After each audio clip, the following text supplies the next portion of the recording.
A few of the issues that I've solved with this Harbor Freight auger. We've had it for 7 years. We bought it for ice fishing and for just drilling holes around the property. We built a 20 by 30 deck with it. Drilled a bunch of holes for that, of course. We drill it for planting small trees and for bushes. Use the dirt bits on it for that. $199 normally, as I remember at the time when I bought it. It's been 7 years, and I had a coupon for like $179, I want to say. So, and then this ice bit, it's a pretty big one. It's like 8 inches or so. I picked up at one of the local hardware stores, farm stores, for like 120 bucks. So for less than 300 bucks, we had a good ice auger. I was a little worried that I had to measure the shaft, of course, on this one, on the auger, to make sure that it fit the inside of this shaft, and it does. And I'm sure there's a bolt or whatever I could put here, shear bolt or whatever, but I just used a little cross pin and and then just zip tie it in place. So, little linch pin. And so it's worked fine for ice fishing. It's worked fine for digging holes with the regular dirt augers. And we use the heck out of it for ice fishing. We've drilled hundreds of holes over those years. We go ice fishing a lot. And actually this last year was the first time we haven't hardly gone at all. It was kind of a real mild winter here in Colorado, and it just, there wasn't much ice, and when we did go, the ice was pretty thin, and so we only went once. But in any event, I was a little worried that this wouldn't perform well where I live, because we bought it in Pueblo, which I don't know how high Pueblo is, but here where I live it's 7,500 feet, and it actually runs fine here. And so it was kind of a gamble buying this ice bit and putting it on here and taking it up to 9,000 and 10,000 foot lakes to see if it'll run up there, and it actually runs fine. And I was really, really surprised how well it runs at altitude.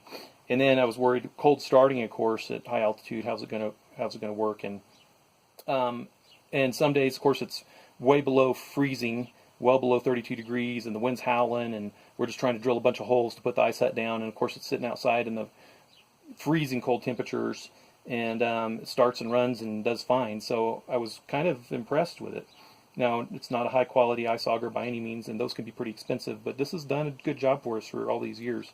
Had a few little things break on it.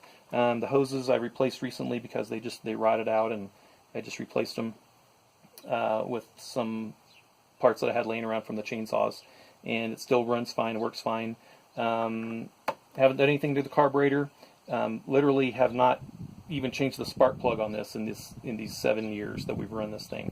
I don't even change the gas over the summer when it, because some summers we don't even use it for drilling holes in the summer, but in the winter when it comes, same gas in it, and I use 91 octane with Redline synthetic 2-stroke racing oil that I run on my dirt bikes, and I usually put something like Starbright or Stable or something like that in it as well. So it's done fine, and it still runs fine. The tank, I dropped it when I was ice fishing one time onto the tank, and it cracked it right. It was so cold it cracked it right across the back here, and right where that screw is. I don't remember which side it was, but anyway, I took it home and I called Harbor Freight, and they sent me a new one. It took a little while for it to show up. I want to say like 3 weeks or maybe a month, but it did show up, and I think it was like 10 bucks or 15 bucks shipped.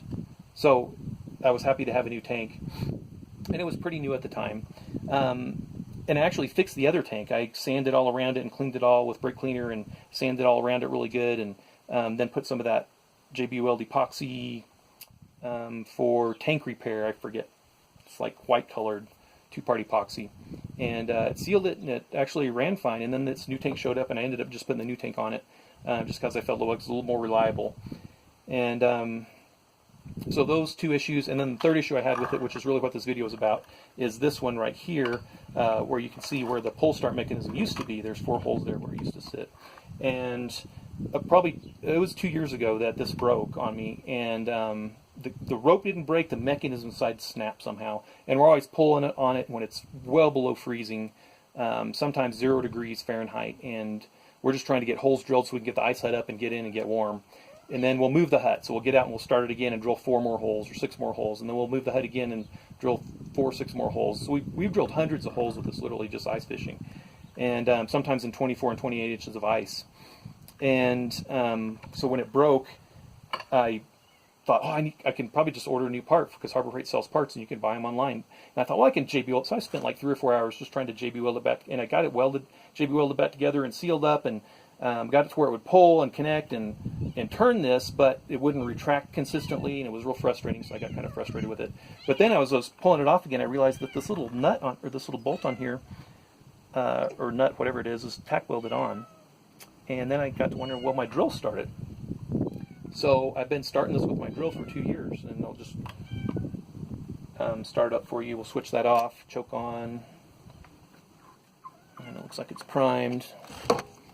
And drill just on the highest speed, 14 millimeter socket. And so choke on, and I just hold the throttle wide open until it starts.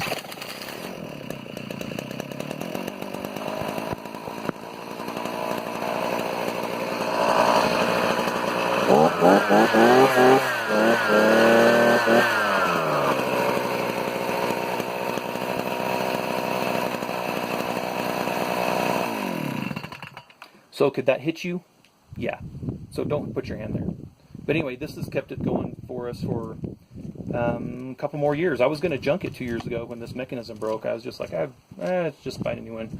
And but why? It's still running. I literally haven't changed the spark plug. I literally haven't changed the gearbox oil, which I should sometime. And I just put gas in it and start it. And I've just had to do a couple little maintenance items on it. So am I still happy with it? Yeah. Was it a good investment? I think it was. And would I buy it again? Probably. Now, knowing what I know about it now, because they're making pretty much the same one, I think they're making them a little better and a little better every time they put out a new one. Hopefully they're better. And is it the most powerful one? No. Is it the best ice auger in the world? No. But it really does the job for us, and it'll drill a 28-inch hole through solid ice, 24, 28 inches pretty quickly. And so as far as the safety thing, I could grind these off. The way this thing spins is this way though, so these are spinning where if this were to hit you, it would just you would just kind of bounce off it like that. It wouldn't catch you going this direction.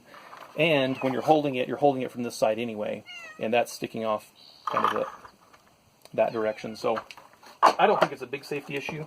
At least for me, it's not. But anyway, hopefully this video helps. If you're thinking about buying this auger, it's been good to us for 7 years, and except for the issues that I told you about. And if you have one that's sitting around that's broken with a broken pull starter, just get your drill out and that'll solve it. Okay, thanks.